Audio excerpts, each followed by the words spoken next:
नमस्कार, कशिश न्यूज के इस स्पेशल बुलेटिन ग्राउंड जीरो में आपका स्वागत है। आपके साथ मैं हूं करिश्मा। इस स्पेशल बुलेटिन में हम आपको गांव से लेकर शहरों तक की खबरों से रूबरू करवाते हैं। हमारे संवाददाता ग्राउंड जीरो से खबरों के पीछे की सच्चाई आप तक पहुंचाते हैं और इस बुलेटिन में हमारे संवाददाता ग्राउंड जीरो से खबरों के पीछे की सच्चाई आप तक पहुंचाएंगे और साथ ही कुछ और अहम खबरों से आपको रूबरू कराएंगे। तो चलिए इस स्पेशल बुलेटिन की शुरुआत करते हैं। पिछले 36 घंटे से लगातार हो रही बारिश से खेतों में जल जमाव से किसान की फसल पूरी तरह बर्बाद होती जा रही है। इधर किसानों का कहना है कि जो हमने लैंपस में जो धान पिछले दिनों दिया उसकी भी पैसा नहीं मिले। लॉकडाउन में हमारे फसल की कीमत नहीं मिलने से खेत में ही बर्बाद हो गई।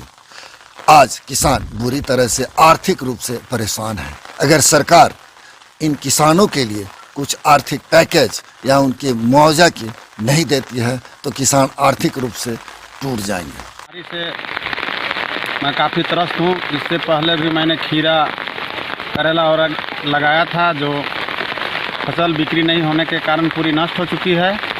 और मैं लेम्स में भी, बेड़ो लेम्स में 45 क्विंटल धान दिया था, जिसका अभी तक मुझे पैसा भी नहीं। बंगाल की खाड़ी से उठे यस तूफान की असर अब रांची जिला के ग्रामीण क्षेत्र में भी देखने को मिल रही है। खास तौर से इसकी असर किसानों पर पड़ रही है। पिछले 36 घंटों से लगातार हो रही बारिश से खेतों में लगे किसानों की फसल काफी बर्बाद हो चुकी है। पिछले दिनों कोरोना महामारी को लेकर जो लॉकडाउन हुई, जिससे किसान की फसलों का, तैयार फसल की कीमत बाजार में नहीं मिलने के कारण खेतों में ही फसल बर्बाद हो गई। किसान दूसरी उम्मीद के साथ में जो फसल लगाए थे वो फसल भी लगातार बारिश से बर्बाद हो जा रही है। सरकार जितना दावे कर ले कि स्वास्थ्य विभाग के तरफ से जो भी व्यवस्थाएं करवाए जा रहे हैं वो बेहतर है, क्योंकि इस कोरोना काल में अस्पतालों का जो हाल देखी जा रही है, सरकार की तरफ से जो आदेश जारी किए जा रहे हैं कि डॉक्टर और नर्स की पूरी जिम्मेदारी के साथ वो काम करने में जुटे हैं। लेकिन बोधगया का बकरौर गांव और उस बकरौर गांव को गया के सांसद, पूर्व सांसद हरी मांझी के द्वारा गोद लिया गया था और उसी गांव में अस्पताल का भी निर्माण करवाया गया। लेकिन 2015 के बाद से अब तक उस अस्पताल में डॉक्टरों की पोस्टिंग नहीं हुई। अस्पताल बन गए। यह संदेश देश के प्रधानमंत्री नरेंद्र मोदी के बिहार सरकार को भी अवगत करवा दिया गया, लेकिन डॉक्टर आज तक उस अस्पताल में नहीं पहुंचे और नहीं वहां किसी का इलाज शुरू हुआ, जिसके कारण कोरोना काल में लोगों की उम्मीद थी कि शायद बेहतर व्यवस्था जब मिलेगा तो यहाँ डॉक्टर भी मिल जाएंगे। लेकिन वो सारा सिस्टम बदहाली के कगार पर है। नए सामान तो आए जरूर थे, लेकिन अब वो पुराने हो गए, अब पुराने होकर बर्बाद हो रहे हैं। उसे देखने के लिए स्वास्थ्य विभाग के कोई अधिकारी या उनके पास कोई टीम नहीं है जो उस अस्पताल को बेहतर बनाने के लिए आम जनता की मदद कर सके। क्योंकि गांव के तमाम लोग, आम जनता ये सोच रही है, समझ रही है कि शायद इस कोरोना काल में भी बेहतर इलाज के लिए गांव में व्यवस्था हो जाए तो कहीं बेहतर है। जबकि सुजाता इसी गांव में भगवान बुद्ध को खीर खिलाई थी और जब भगवान बुद्ध को खीर खिलाई थी उसके बाद से इस गांव में चहल पहल और इतिहास में भी जाना जाता है। वर्तमान दौर के सरकार भी सुजाता गढ़ को बेहतर बनाने के लिए बहुत सर्किट से जोड़ दिए गए। इस गांव को एसबीआई के द्वारा गोद लिया गया, एसबीआई बैंक है उसके द्वारा गोद लिया गया, सांसद हरी मांझी ने गोद लिया, लेकिन फिर भी गांव के बदहाली जो तस्वीर देखी जा रही है वो तस्वीर नहीं बदली है। और अस्पताल की जो तस्वीर हम आपको दिखा रहे हैं ये अपने आप में सवाल उठा रही है कि बिहार सरकार को वो तमाम सरकारी व्यवस्थाएं, सिस्टम कहाँ चली गई जिस पर नीतीश सरकार के दावे हैं। भाजपा के सांसद जो दावे करते थे कि नरेंद्र मोदी के सरकार में बेहतर काम हुआ है, लेकिन एम्बुलेंस की बात करें या अस्पताल की बात करें बदहाली की हाल में आज भी देखी जा रही है। मैं गया बोधगया से राजेश कुमार। यस तूफान का असर पूरे झारखंड में दिख रहा है, लेकिन जमशेदपुर में तबाही मचा दिया है। तबाही ऐसा कि लोग अपने घरों से बाहर नहीं निकल रहे हैं, लेकिन जिला प्रशासन ने पहले ही लोगों से आगाह किया था कि आप अपने अपने घरों में रहें, घर से बाहर नहीं रहें, क्योंकि यस तूफान काफ़ी खतरनाक है।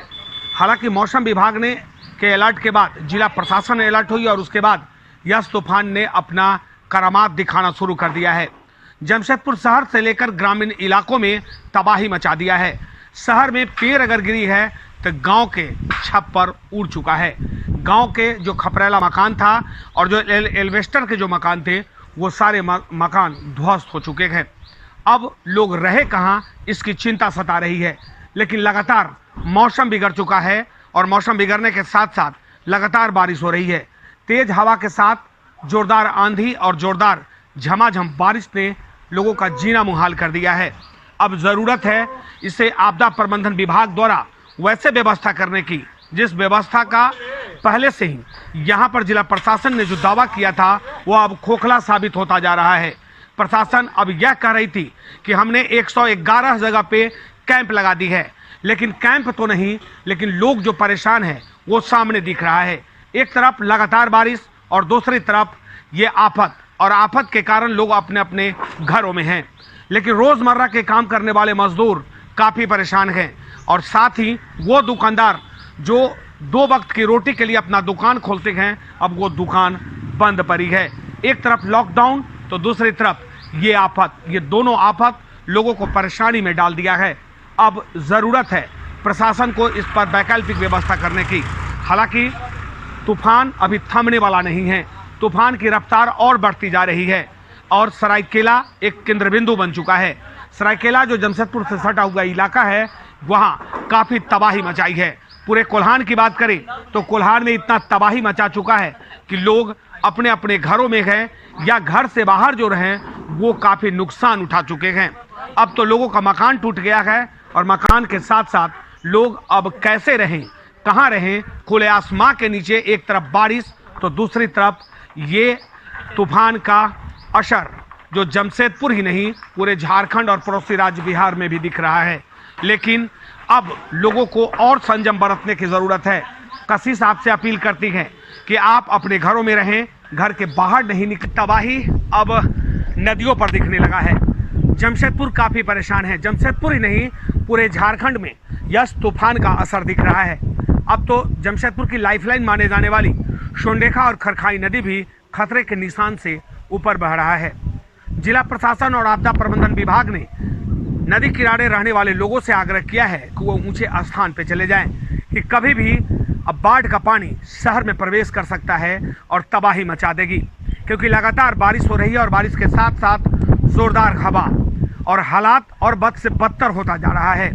उड़ीसा के बैंगबिल फाटक अब खतरे के निशान से ऊपर है और कभी भी उड़ीसा के बैंगबिल फाटक को खोला जा सकता है। जैसे ही उड़ीसा के बैंगबिल फाटक खुलेगा जमशेदपुर जलमग्न हो जाएगा। वैसे अब सोंडेखा और खरखाई नदी के इलाके आसपास के इलाके में रहने वाले लोग सबसे ज़्यादा प्रभावित हो सकते हैं। वो इलाका है आदितपुर का, इलाका है कदमा और सोनारी का, ये इलाका है सटा हुआ जुगसलाई का, बागबेरा का। वैसे इन इलाकों में रहने वाले लोगों को जिला प्रशासन ने ऊंचे स्थान पर जाने का आदेश दे दिया है। शहर के स्कूल और सामुदायिक भवन को खाली करा दिया गया है ताकि जो लोग निचले इलाके में रहने वाले लोग हैं वो लोग ऊंचे स्थान पर चले जाएं। अब स्थिति और खराब होता जा रहा है। दोनों नदी खतरे के निशान से ऊपर है तो शहर के जितने छोटे मोटे नाले हैं सभी अब ओवरफ्लो होकर आसपास के बस्ती को अपने आगोश में ले रहा है। लगातार बारिश के कारण अब निचले इलाकों में बारिश के पानी बाढ़ का रूप धारण करता जा रहा है।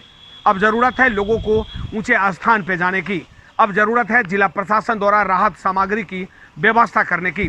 वैसे स्थानीय विधायक सरजुग राय ने लगातार अपने विधानसभा क्षेत्र के साथ राज्य के स्वास्थ्य मंत्री के विधानसभा क्षेत्र का भी दौरा कर निचले इलाकों का जायजा लिया और जिला प्रशासन से और आपदा प्रबंधन विभाग के अधिकारियों से वार्ता कर इन्होंने साफ कर दिया है कि लोगों को सबसे पहले ऊंचे स्थान पर शिफ्ट करें और उसके बाद राहत सामग्री उन तक पहुंचाया जाए, क्योंकि जो लोग ऊंचे स्थान पर शिफ्ट होंगे उन्हें खाने के लिए परेशानी हो रही है। जिला प्रशासन के साथ साथ सामाजिक संस्थाओं को भी अब आगे आने की जरूरत है, लेकिन जमशेदपुर की सामाजिक संस्थाएं इस बार काफी पीछे चल रही है। भले ही आपदा प्रबंधन विभाग ने दावा किया है कि हमने सारी व्यवस्थाएं मजबूत रखी है, लेकिन हम आपको बताते हैं कि प्रशासन का दावा सब कुछ फेल होता नजर जा रहा है। अब तो हालात बद से बदतर होती जा रही है। शहर की लाइफलाइन माने जाने वाली दोनों नदियां स्वर्णरेखा और खरखाई खतरे के निशान से ऊपर है, तो निचले इलाकों में बारिश का पानी बाढ़ का रूप धारण कर लिया है। अपने सहयोगी ऋषभ के साथ मैं मनोज कुमार कशिश, न्यूज जमशेदपुर। फिलहाल रुकते हैं एक छोटे से ब्रेक के लिए। ब्रेक के बाद भी ग्राउंड जीरो से हमारी एक खास रिपोर्ट जारी रहेगी।